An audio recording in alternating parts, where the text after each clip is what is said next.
김미경의 리뷰 챌린지 Day 52 Page 231 Number 1.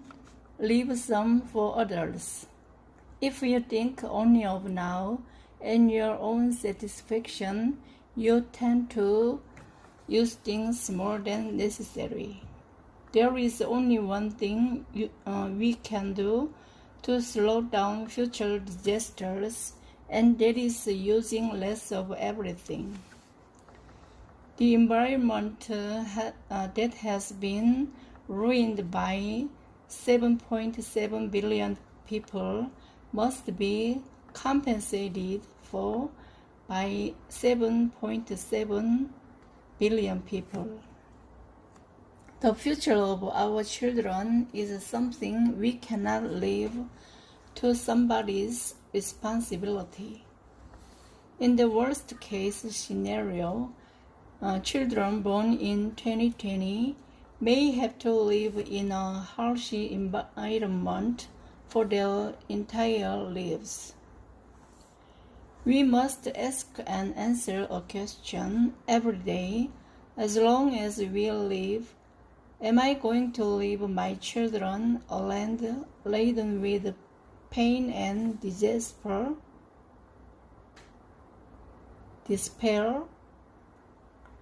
Let's stop shifting our responsibility to ecologists or environmentalists.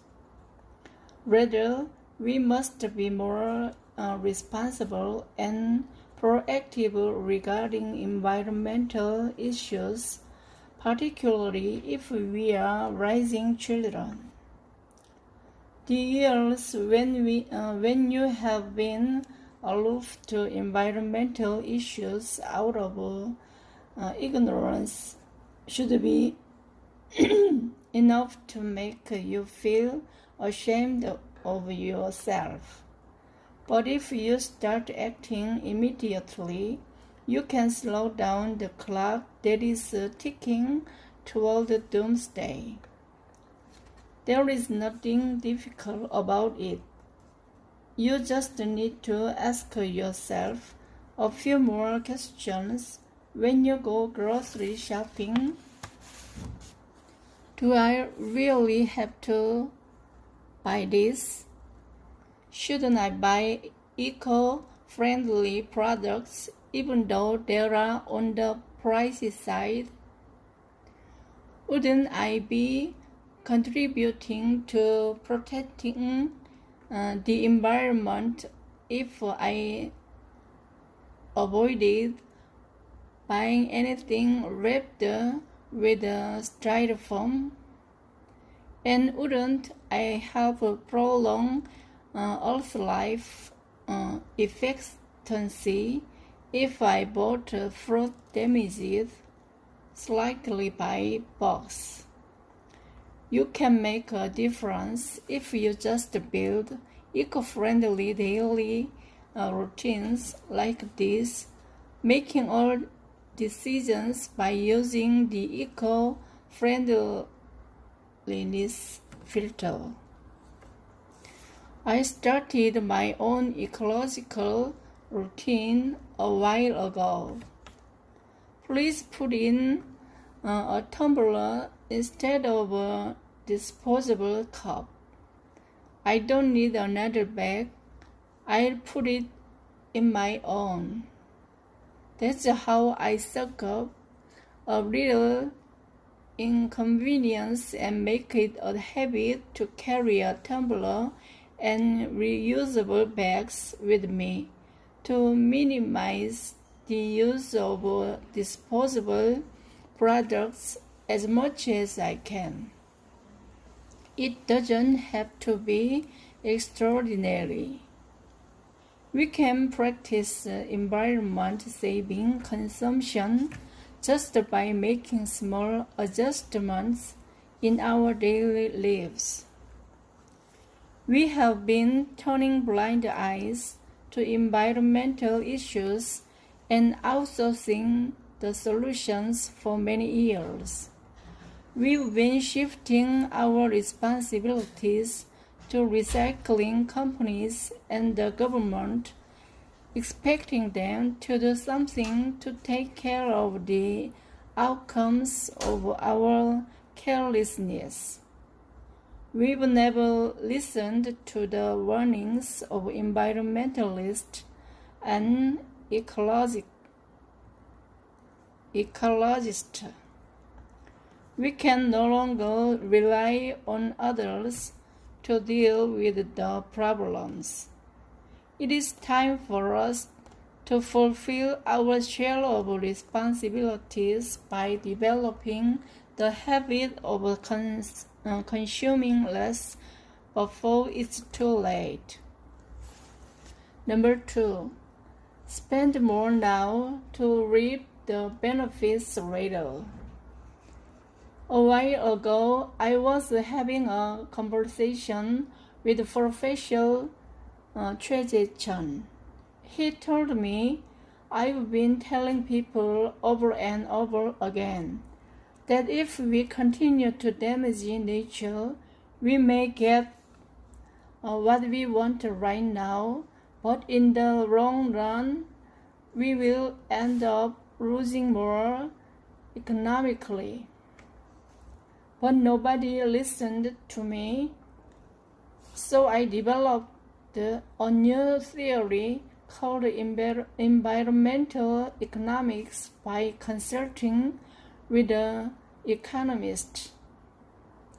It is a new frame that says environmental problems are economic problems. I thought companies will finally listen to him now that he has gone this far. But as was expected, companies only pretended they were listening to him by just making small donations for his cause. Ecological and environmental issues have always been pushed to the side in favor of development. But I have no doubt that things will be different now because people have realized that the key to solving the coronavirus problem can be found not in mistakes or vaccines, but in the environment. People have also started realizing deep within that it is a problem for us all, not others, to solve. There are things that people can do individually, but companies that leave a massive impact on the environment with just one round of their production activity should also do something to solve this problem. Now is the time when companies and small businesses should be called on to put in place guidelines for environmental protection and even climate change when they do business or sell products. It is the consumer's job to commend products that were made while taking the environment into consideration. We must spend more money for the healthy future of our children now instead of saving it. Electricity and oil consumption should be cut down, but eco-friendly products should be our first choice, even though they are slightly more expensive than others. The more money we spend now, the more we will be investing in the future welfare of our children. I was heavy-hearted the entire time I interviewed Professor Chen. I was so sorry for not having acknowledged all the hard work and efforts that environmental protection activities have been making all these years on our behalf. So when Professor Choi Jae-chun told me that the Biodiversity Foundation that had been founded was short of funding and might have to lay off employees, I blurted out almost instinctively, "Professor, I will so sponsor the Biodiversity Foundation." When the video of me interviewing Prof. Choi was uploaded onto my YouTube channel MKTV, it touched the hearts of many of my subscribers. A short while later, I received a text message from Professor Choi Jae-chun. He said that many people had started sponsoring the foundation, and he thanked me.